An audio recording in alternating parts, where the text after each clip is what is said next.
Speak now to Dewa Mavhinga from Human Rights Watch, as well as Sharon Ekambaram, manager at Refugee and Migrant Rights Program. Thank you very much to both our guests for joining us. Mr. Mavhinga, perhaps let me start with you. You are taken back to the 1980s when Ghanaians were kicked out of Nigeria. That too was a fight for resources, and as Kylie Sekumalo points out right now, that South Africans must be prioritized and given opportunities. This is what this group is saying here. From your observation in terms of what is happening, the group saying that they are not xenophobic, but they merely want opportunities for South Africans. What do you make of the situation? Well, I think it's very important to acknowledge whatever legitimate concerns any group might have and the right to protest peacefully. But what's important is for the South African authorities to take a lead. In other words, if there are serious concerns about criminality, the starting point is that crime has no nationality. There are some who commit crimes, there are some who abide by the law, who are law-abiding citizens. But the issue is with law enforcement. The police must do their work. There must be no corruption.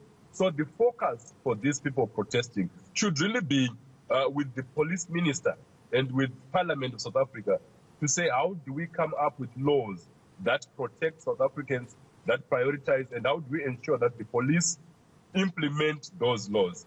That's a better approach than to single out a nationality, because crime has no nationality. Sharon, let me come to you. From the work that you do, what is it that you find in terms of the relations between host communities and people who are not from this country?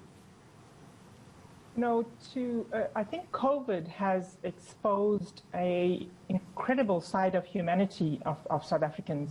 Many of the community activist networks that are providing food parcels have not asked what your ID number is or show me your passport. They have addressed the need of people in poverty. So there is and I want us to underscore that. There are many, today there's also protests against this xenophobia that you have been speaking about. So yes, it's not all South Africans, but it's a worrying sense. And I think what, from Lawyers for Human Rights side, we are really concerned with the abuse of social media, which is orchestrated. There's evidence that it is that there's certain elements with a vested interest to sow these divisions and violence and make it appear as though all South Africans are xenophobic and want our black brothers and sisters to be removed and chased away from this country. And I think just my final comment on that is that it is a consequence of a decade or more of propaganda and incitement to hatred, violence, and hostility against foreign nationals as scapegoating for all the problems that we experience. And I do want to agree with my fellow panelists that we have to acknowledge that there are serious problems of inequality in our country. But that must be laid at the doorstep of our government and not against the most vulnerable people seeking refuge in our country, fleeing from really horrific conditions of violence and in some instances persecution because of their sexual orientation.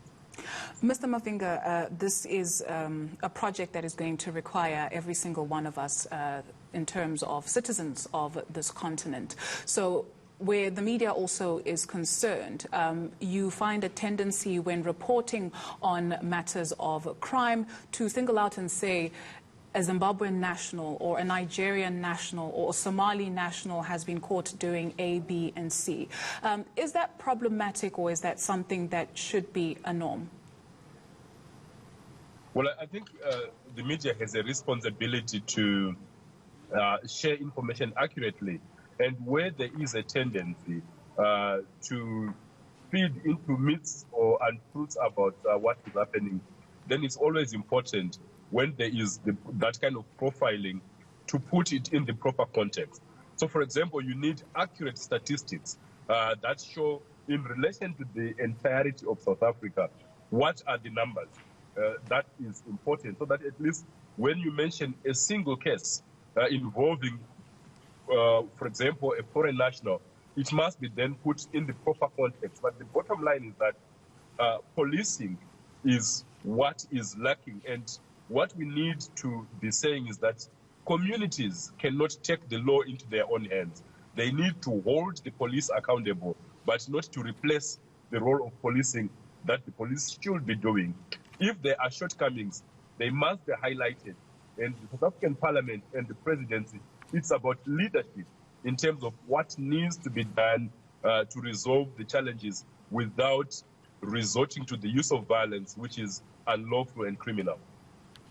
Sharon, we have legal frameworks in this country that looks at the issue of migrants and issues of foreign nationals. Would you say we are capacitated enough to deal with some of the issues that we find before you can even get to a point where somebody is in the country and is integrated, but as they get to the point of entry?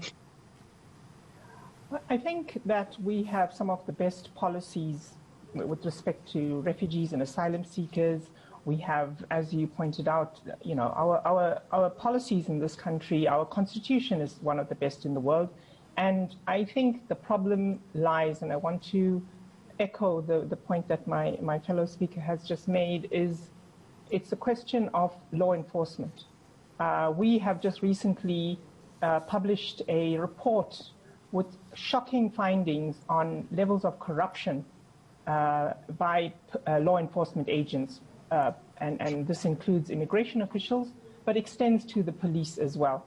And I think that that's a priority. We've got to actually root out the very, very high levels of corruption that's taking place, and then begin to look at how do we address other related problems of a collapsed asylum system, and other problems. So it's actually a delivery of services by the government and at all levels that is a problem.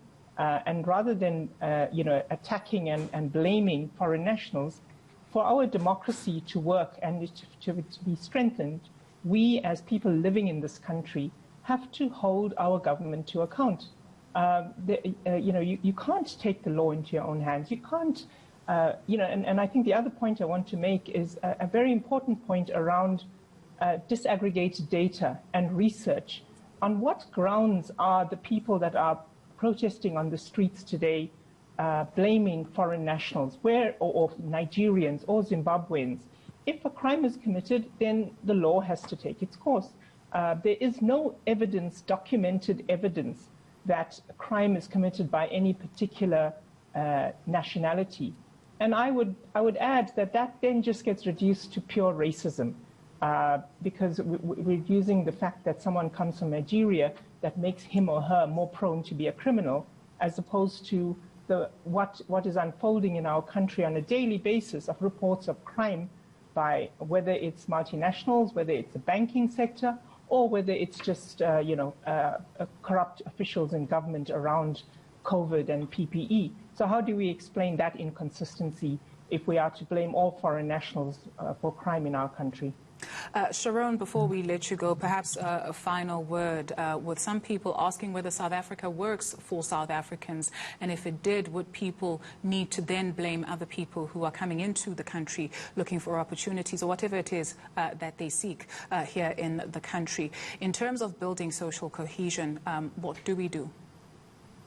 Look, I think, it's a serious problem, and COVID has exposed this again, that we have shocking levels of poverty, starvation, in a country that many see as a first world country. That is unsustainable and it's unacceptable.